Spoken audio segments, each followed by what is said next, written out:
Hi everyone, and welcome to Let's Talk Risk with Dr. Naveen Agarwal, where each week we talk about a topic related to risk management of medical devices. I'm your host, Naveen Agarwal, principal and founder at Achieve, where my personal mission is to help you achieve success in risk management. In this episode, I'm joined by Florian Tolkmitt, and we are talking about clinical evaluation of medical devices. This topic has become very important, especially in light of the EU-MDR regulation in Europe. So we talked about many different challenges people are facing about clinical evaluation and complying with EU-MDR. We also talked about how to interface clinical evaluation with the risk management process. We had this discussion as part of a LinkedIn audio event in front of a live audience. You're about to hear a recording of our conversation. So sit back, relax, and enjoy the show. So Florian, and I want to share this story with the audience because I think this is interesting how we are bringing people together through this forum. Because I know you attended one of these sessions several weeks ago where we talked about clinical evaluation and interface with risk management. And you actually were very open to sharing information about what's happening. You came on and shared this wonderful information about the new ISO standard being developed. And I followed up with you for a more detailed conversation, and you agreed. So guys, what is happening here is that all of us have interesting experiences and insights to share. We have expertise in different areas. And Florian, I can't thank you enough for raising your hand and saying, yes, I'm willing to talk about that. So welcome again and thank you. Yeah, let's see who's going to raise hands today. Yes, I hope we have a good discussion. So, Florian, clinical evaluation seems like it's becoming a big deal. Why is that? And why do people find it challenging right now? Well, I think I have to put on the European perspective here. Mm-hmm. For all those manufacturers that want to bring their devices to the European market, you know that we have the EU-MDR, the regulation for medical devices that was published in 2017, and there was a lot of emphasis that was put on the topic of clinical in general, and especially, of course, the clinical evaluation. And there's a guidance document in Europe, the MEDEF 271, specifying how clinical evaluation should be performed. And well, with the EU-MDR launched in 2017, manufacturers kind of all of a sudden had the duty to really invest more time into performing their clinical evaluations and looking at the data available for their devices and using that data to show that they are in compliance with the EU-MDR and showing that the device performs as intended by the manufacturer, and that the safety profile of the device is also acceptable. And this is really something that was also there before the MDR, but with the launch of the EU-MDR, it has really gotten a lot more emphasis. Mm-hmm. And due to this, also the notified bodies are looking a lot more detailed into how manufacturers are doing clinical evaluations. Mm-hmm. And if I look back to maybe 15 years ago, when the 14971 was a big topic, maybe not 15 years, but in 2012, the updated version came out. I remember that notified bodies really jumped at it. And afterwards, step by step, in every audit, it was a big topic. And manufacturers were challenged in that direction. Now, with the EU-MDR, the big topic is clinical evaluation. Mm-hmm, mm-hmm. So I also hear about, Florian, clinical investigation. What's the difference between clinical evaluation and clinical investigation? Yeah, sometimes there's confusion about that, especially if you don't deal with that every day. So clinical investigation is actually the tool to generate clinical data on human subjects. So it's a really specific task that you do where your device is used on people and you are really looking to collect the data. And there's also an ISO standard for it. It's ISO 14155. And the studies need to be performed according to that standard. And of course, according to the Declaration of Helsinki, which sets the ethic standards for it. And then in comparison to that, the clinical evaluation looks at all data that is available, and that includes data from the clinical investigations, but also data from scientific publications, for example, also from post-market clinical follow-up activities. So this is really taking into consideration everything that is there, including the data that you have collected. Got it. So is it fair to say that clinical investigation, some people might also call it clinical trial? Is it one and the same, or is there a difference between the two? Well, I would say it's the same. I've heard a couple of discussions. There's also another term, clinical study, clinical investigation, clinical trial. So I think in the pharma world, maybe clinical trial or clinical study is used more frequently. In the EU-MDR, the term clinical investigation is used, and that's the type of investigation where you need an approval of an authority before you start with it. Got you.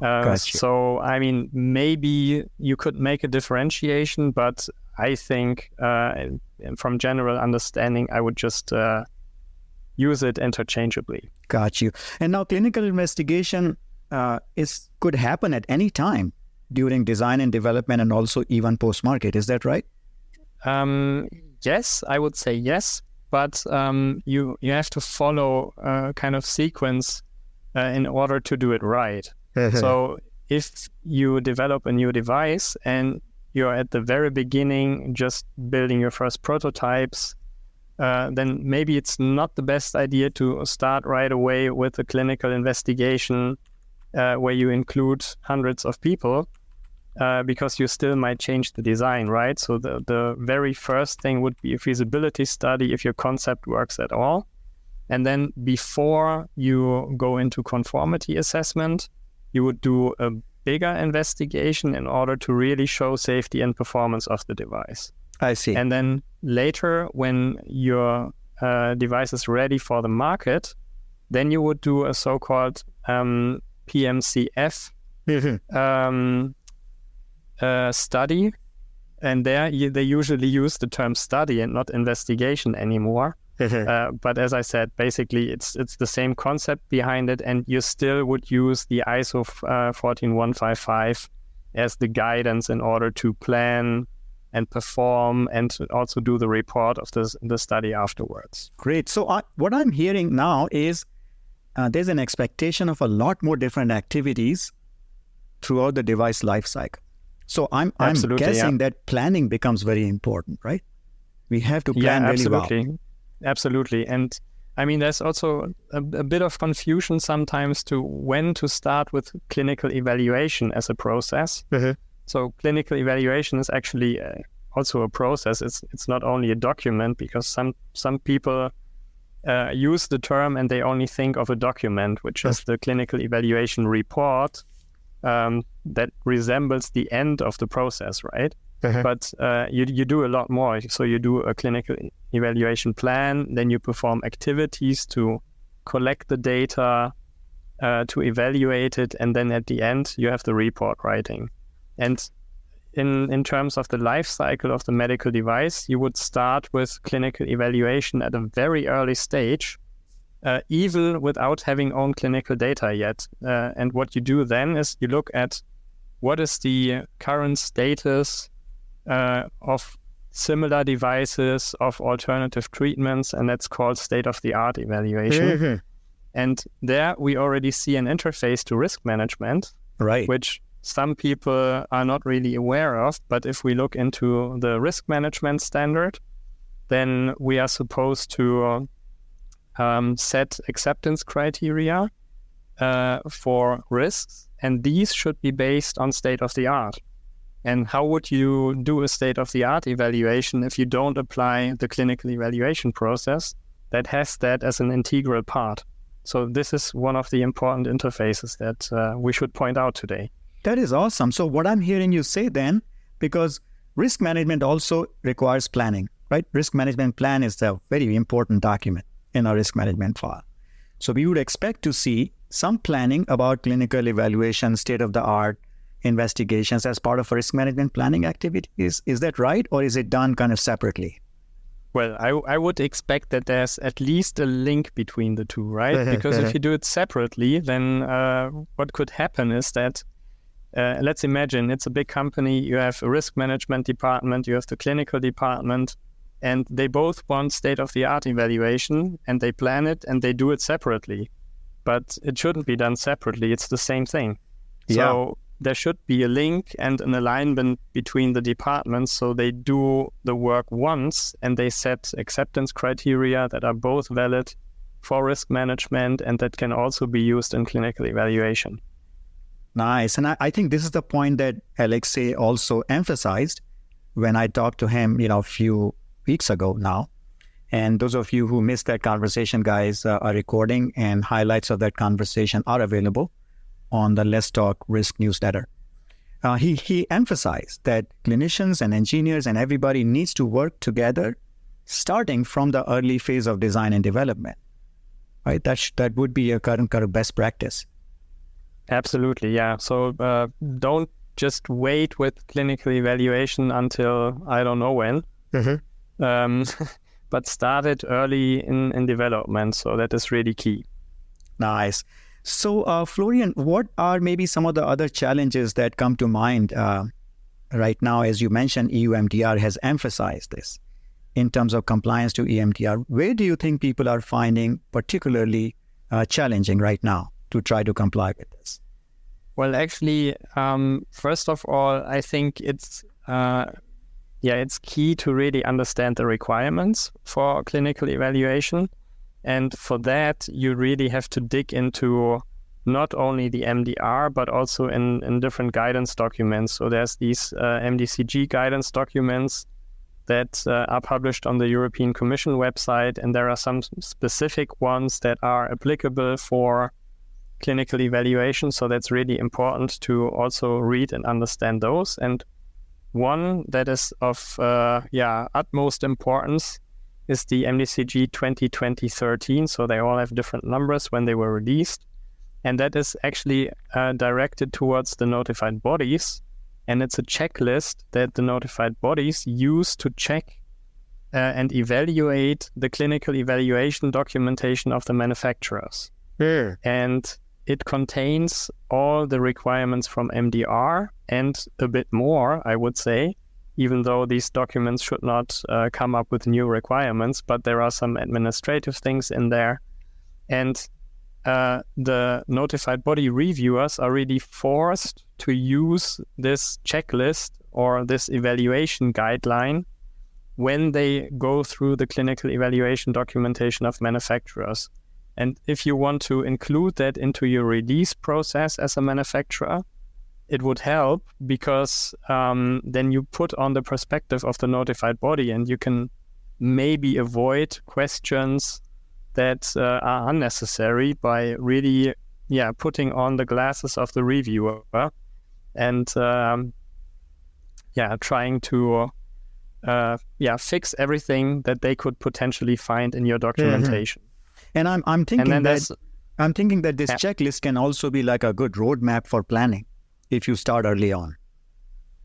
Yes, absolutely. It can help. And it gives you the possibility to really understand what the notified body reviewers will look for, right? And if you know that from the beginning on, then you can set up your documentation in a way that you provide all the information that is necessary for them to really go through and hopefully not have too many questions. Right. And I think what I would just add to what you have just shared, Florian, is that let's not treat this as like a compliance activity.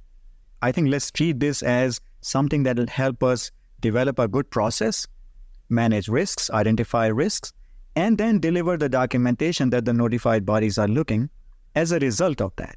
It's not our purpose is not to just create a checklist or a document, right? That should be the spirit.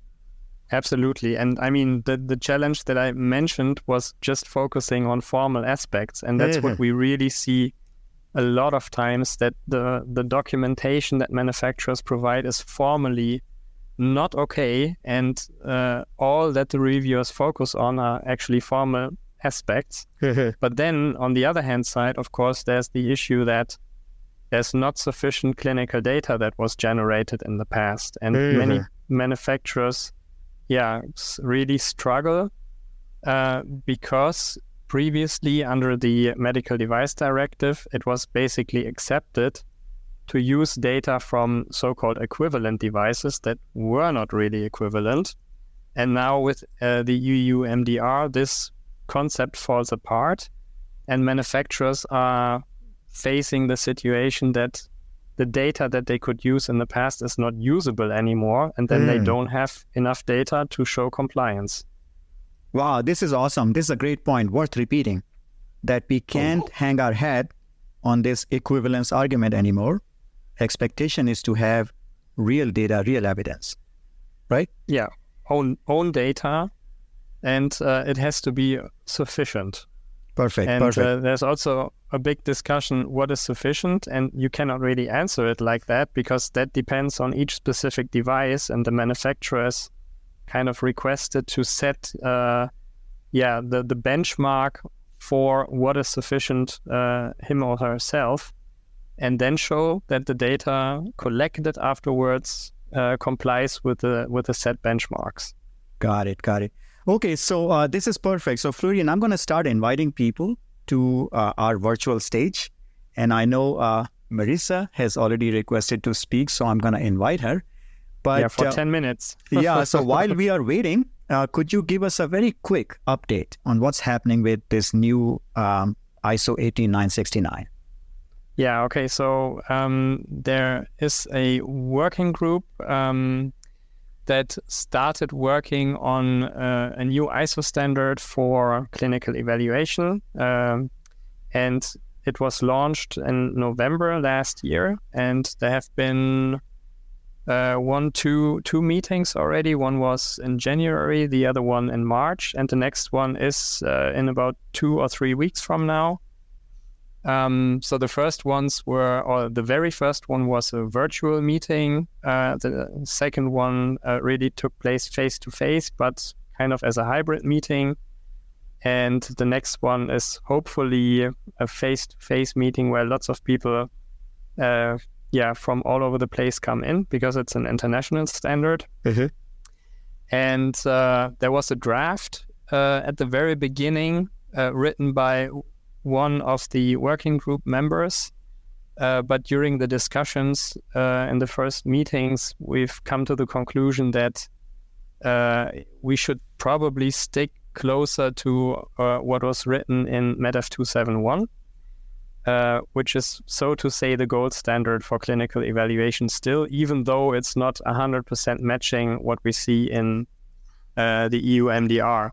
But this will probably be the basis for creating the standard.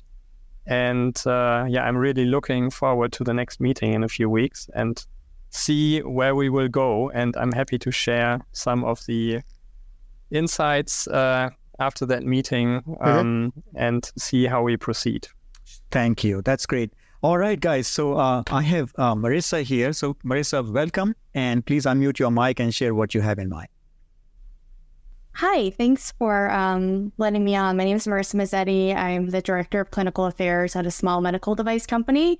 And I wanted to chat about thresholds and what you're seeing in terms of, Florian, you mentioned the connection between post-market surveillance and risk, and we're having a really hard time creating thresholds, across devices, across multiple risks, to then hold our PSUR to state that we're not exceeding thresholds for certain risks. So I was just wondering where people are getting the inspiration for thresholds from. I know the ISO 14971 gives, it should come from clinical evidence and come from other devices, and it doesn't help that much. It just gives examples of where they can come from. So I'm just wondering, what you're seeing, and if you have any ideas of, where those thresholds should come from? Such a great question, Marissa. So Florian, go ahead if you have any thoughts to share on this.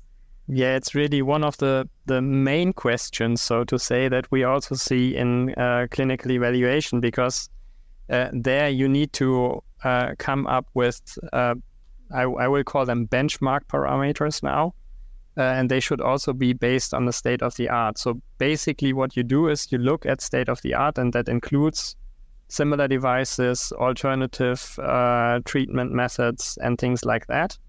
And you look at the data from these products, and based on that, you derive the acceptance criteria or the benchmarks that you then weigh your own product against, right? And I think that it would be the perfect world. I know that we're not there yet, but I think it would be the perfect world if these benchmarks that you are deriving from state of the art are in alignment with risk management, with clinical evaluation, with the thresholds that you are using in post-market surveillance, that all processes are really aligned to each other.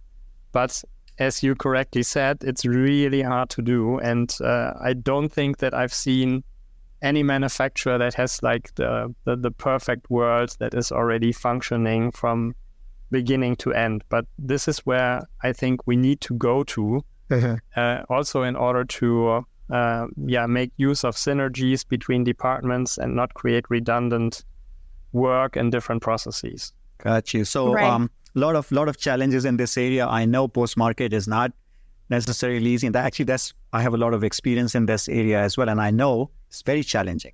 So we'll definitely talk more about this topic and maybe learn few best practices. And please, that's the purpose of this platform. If we talk to each other and we share best practices, we can learn from each other. So with that, I'm going to invite Juan Dakich. I'm sorry if I didn't say your name correctly, but please unmute your mic and share what you have in mind. Thank you, Naveen. You actually said it right. My name is Juan Dakich. I am been working with product safety and medical safety for over 10 years now. And I want to thank you guys for setting this up, and Florian, for you to invite this to be seen as a holistic process. I think historically we have been focusing on safety or in quality or in clinical or in regulatory or in preclinical as an individual forest, as an individual tree in a forest. And I think we're now moving to zoom out and look at those different sources of information that are the forest in order to be able to determine that our products are safe. And I've always said this, and I have my team members on this call, that really safety and quality are not independent of each other. So what you said, Florian, I think is critical in delivering the message that we have to start integrating and creating a cross-functional collaboration around risk and around risk management. We technically, from our perspective, from a medical perspective or a product safety perspective, are technically that glue that is able to sit in the whole life cycle of the process, either from the new idea process, the pre-launch setting, the risk assessment, the harms list, the DFMEAs, the risk assessment matrix, that all are living documents. We provide that sort of input to that list, but because it's a living document, we work with our quality members to determine that initial risk assessment. How do we mitigate it, and what information do we bring in order to make our product safe? So I think it's very important for everybody to understand what is risk, how to mitigate it, and how to work as a cross-functional team player. So thank you for this. Ron, thank you so much for sharing this. And I really appreciate you making these comments and sharing this insight. And at a leadership level, we need to hear this. And I'll share a personal story with all of you guys. I'm an engineer by training, and I've done risk management for more than 10 years. And I tell everybody, I did not learn to do risk management right until I started working hand in hand with medical safety colleagues. And I was very fortunate to work like that. And the point you are bringing right now, Juan, is that we have to collaborate. It's not optional anymore, right? And we have to create an environment, and that's where leadership comes in. So thank you. Thank you again for sharing this. Ed, I want to invite you to share what you have in mind. Please go ahead. Ed, can you unmute your mic, please? There we are. Here we I are. need to find the button. Juan had some really good points. And the fact that it is a collaborative activity that we do is really the key to it. And 14971 has written all over the place in it. It's about judgment. There's a lot of judgment that has to take place because the science of risk is not like design, okay?